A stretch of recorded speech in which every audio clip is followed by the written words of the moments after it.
Senyales ng silanganan, hanap ng puso, sa dibdib mo'y buhay. Hinihang, puyat ka ng makinig.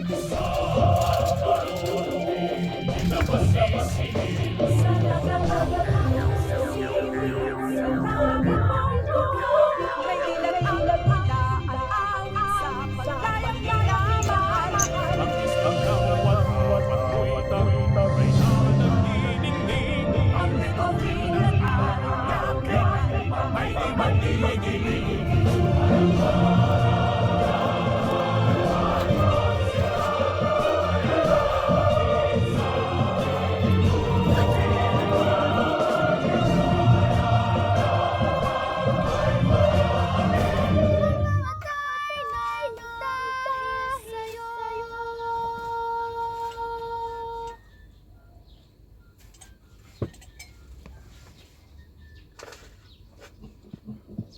Today is April 22, 2026. The hearing of the Committee on Justice is hereby called to order.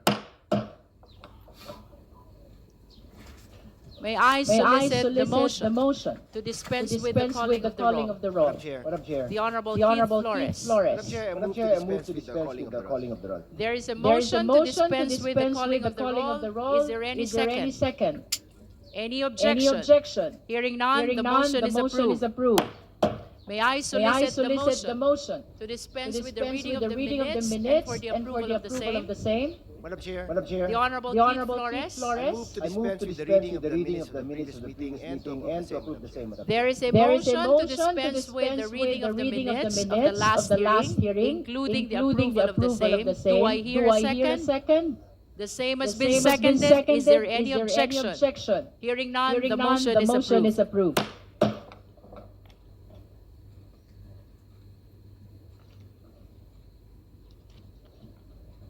The chair will address the committee. Magandang umaga sa ating lahat. Good morning. Good morning. Good Good morning. morning. Before Before anything anything else, else, it is it is important that we begin by looking back. Because the work we have today is is anchored on what has already been laid on record. Noong nakaraang pagdinig, April April 14, 14, we we began began by by affirming our affirming our constitutional constitutional mandate, our our exclusive exclusive power power to initiate all cases of impeachment. impeachment. Nasa Nasa atin atin ang unang ang galaw, nasa atin ang direksyon, at hawak natin ang beat. Ngunit nabanggit din natin na malinaw ang limitasyon ng ating papel sa yugtong ito. Hindi pa ito paghuhusga. Our task at this stage is simply to determine probable cause kung may sapat na batayan upang magpatuloy. As Congressman Benny Abante stated, sisilipin natin kung may usok. Dahil kung may usok, tungkulin nating hanapin kung nasaan ang sunog. During our last hearing, we formally recognized the complainants, Father Sabalia and his group, and of course, Attorney Cabrera. All of them were present, ready to face this committee and stand by their complaints. But there was one thing we could not ignore. Something that was right in front of us. The empty chair of the Vice President. Wala po siya nitong nakaraan. Habang Habang nandito ang mga ang mga nagrereklamo, ang tanging humarap sa atin ay isang bakanteng upuan. And yet, with or without the presence of the Vice President, with or without her cooperation, tuloy ang mandato ng komite. At umusad nga ang ating pagdinig noong araw na iyon. First, we formally received subpoena documents, all of which are now part of our record. Second, we heard the statement of Ramil Madriaga, who testified for the very first time in a public hearing. Through his supplemental affidavit, we were confronted with a staggering allegation that confidential funds were spent not just in 11 days, but were purportedly disposed of within a mere 24 hours. Hindi labing isang araw, sa halip 24 oras. Milyones na naubos sa loob lamang ng isang araw.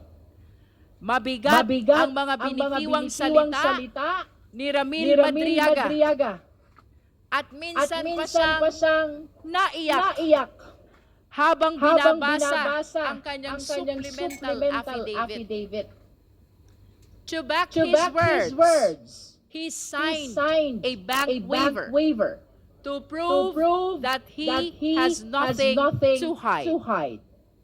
During one exchange, Congresswoman Janet Garin recalled the Farmally controversy and could not hide her frustration upon hearing Ramil Madriaga's allegation that the Vice President's campaign may have been financed by Farmally.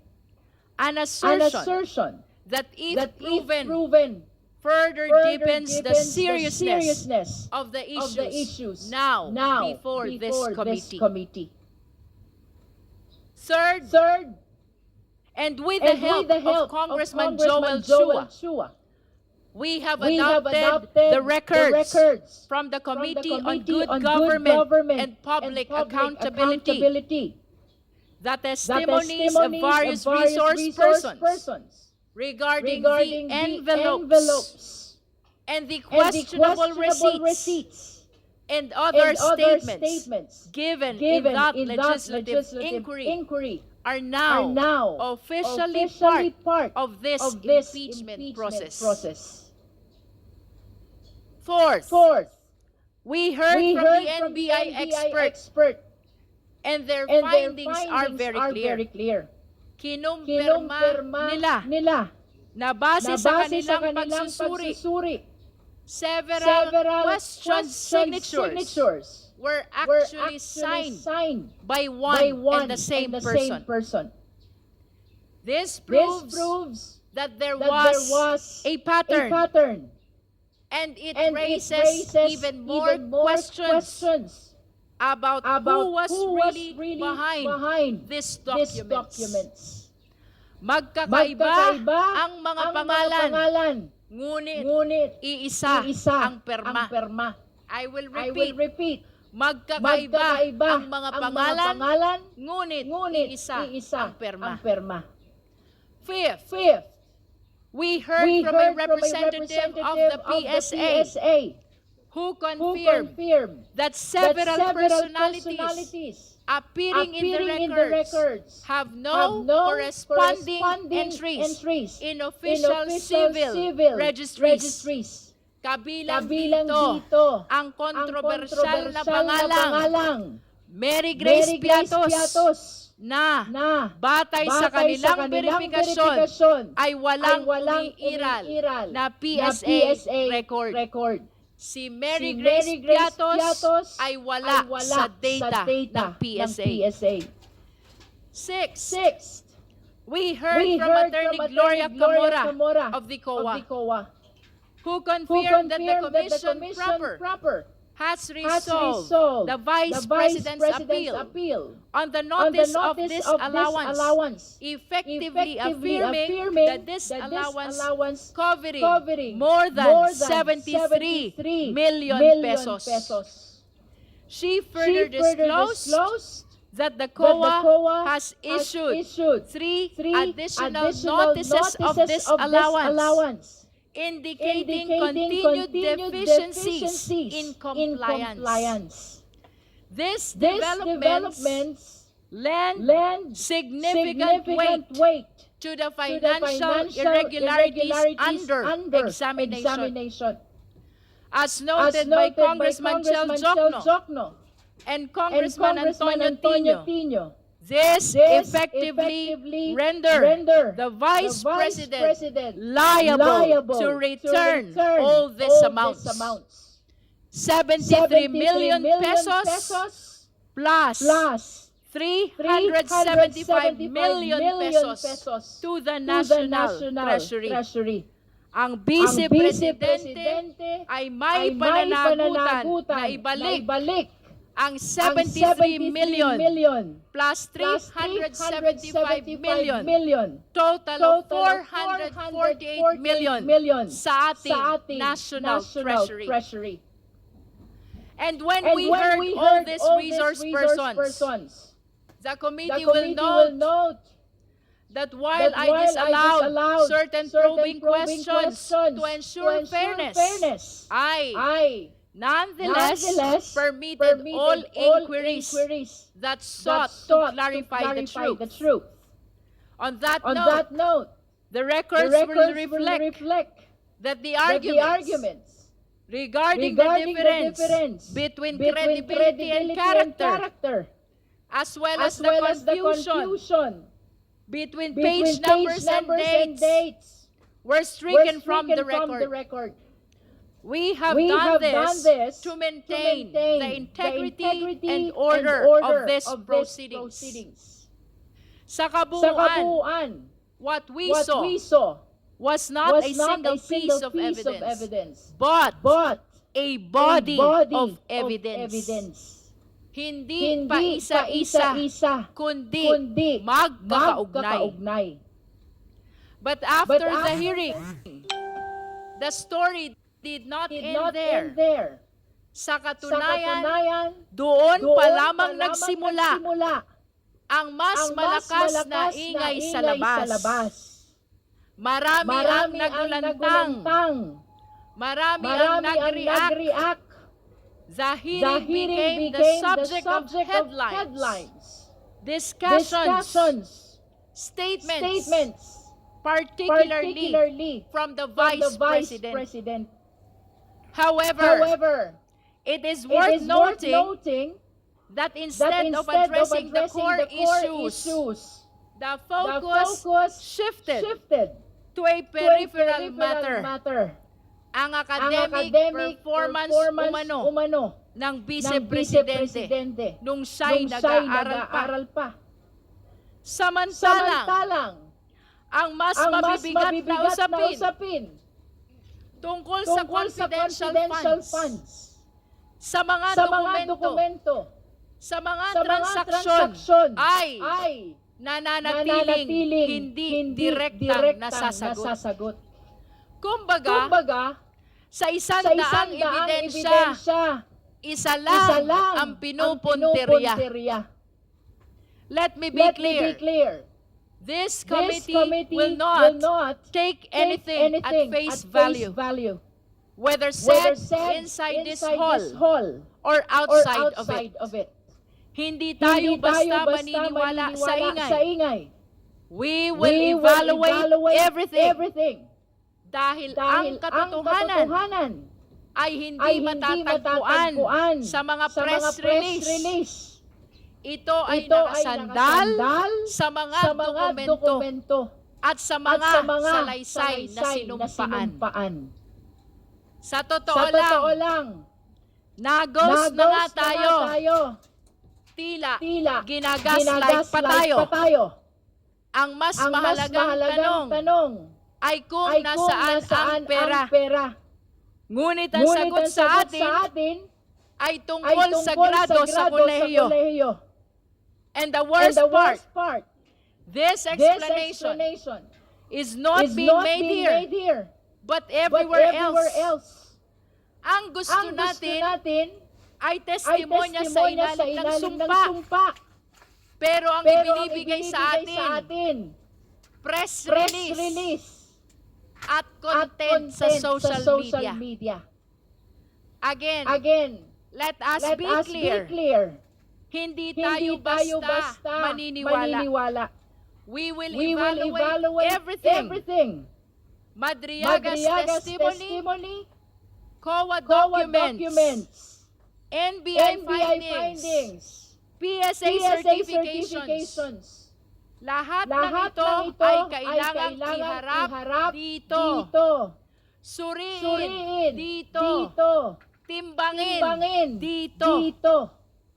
Pero dapat dito. Humarap ang kailangang humarap.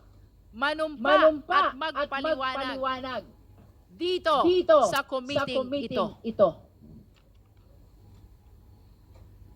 Because this is the proper forum. Hindi sapat ang magsalita sa labas. If there's anything to clarify, the best and the only place to do that is here. Before this committee. Under oath. And on record. And that brings us to today. Ngayong April 22, malinaw. The work of this committee continues. Ang mga isyong inilahad ay hindi natapos noong nakaraan.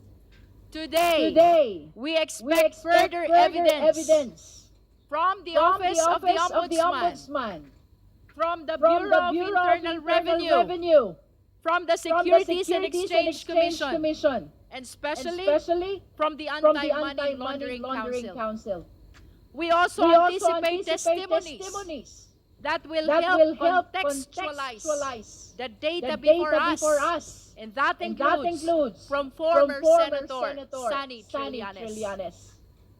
Kung mapapansin ninyo, ang pag-uusapan natin ngayon, mga numero, SALN, tax records from BIR, reports from AMLC. This is the part where the numbers have to be studied, compared, analyzed, and numbers, take note, unlike people, numbers do not have motives.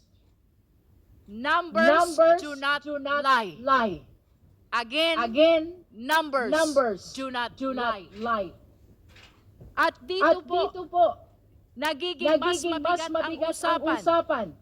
Because when we speak of numbers, we are no longer dealing with opinion, spin, or even narrative.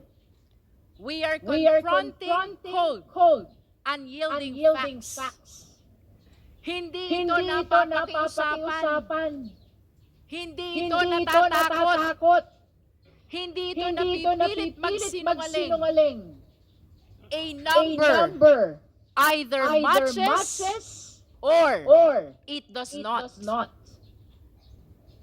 At higit sa lahat, hindi po ito basta numero lamang. Pera ito ng taong bayan. Pera ito ng manggagawang Pilipino na araw-araw kumakayod ng pamilyang nagtitipid para makabayad ng buwis ng bawat Pilipinong umaasa na ang kanilang ambag ay napupunta sa tama. A peso is either accounted for or it is missing. At kapag pinagsama-sama ang mga numerong ito mula sa SALN, BIR, AMLC, they begin to tell a story which no press conference can rewrite, no diversion can erase. Because numbers, once laid bare, speak with a clarity that cuts through noise. And when they point to a discrepancy, they do not whisper. They demand to be answered. Kung ayaw magsalita ng tao, kung ayaw humarap ng vice-presidente, hayaan natin na ang mga numero ang magkwento. Sa hearing na ito, we shall therefore enter the territory of forensic truth. Sa pamamagitan ng mga numerong ito, malalaman natin ang tunay na pagkatao sa likod ng posisyon. Siya ba ay tunay na public servant o isa pa lang private billionaire? At ang direksyon natin ngayon ay simple, ngunit matibay. We follow the evidence wherever it leads. Hindi tayo magpapadala sa ingay. Hindi tayo nililihis sa proseso. Ang ating sandigan ay ang konstitusyon at ang ating layunin ay ang katotohanan. Because in the end, ang tanong ay hindi kung sino ang pinakamalakas ang boses. Hindi kung sino ang pinakamaingay sa labas. Kundi kung saan tayo itinuturo ng ebidensya. As we see it now, the chair right before us, it remains empty. At tila, sanay na po tayo sa tanawin iyan. Ngunit kahit bakante ang upuang iyan, even if that chair remains empty, this room is full of the people's questions. Napakaraming tanong. Mga tanong na sa kabila ng pag-iwas, hindi mawawala. Sa kabila ng pananahimik, hindi maglalaho. Mga tanong na kailanman ay hindi kayang takasan ng bakanteng upuan. Not today. Not anymore. Let the evidence speak. Let the numbers testify. Let the chips fall where they may be. Let us finally resume this hearing. With that, this committee shall proceed. Madam Chair. The Chair, the Honorable Chua.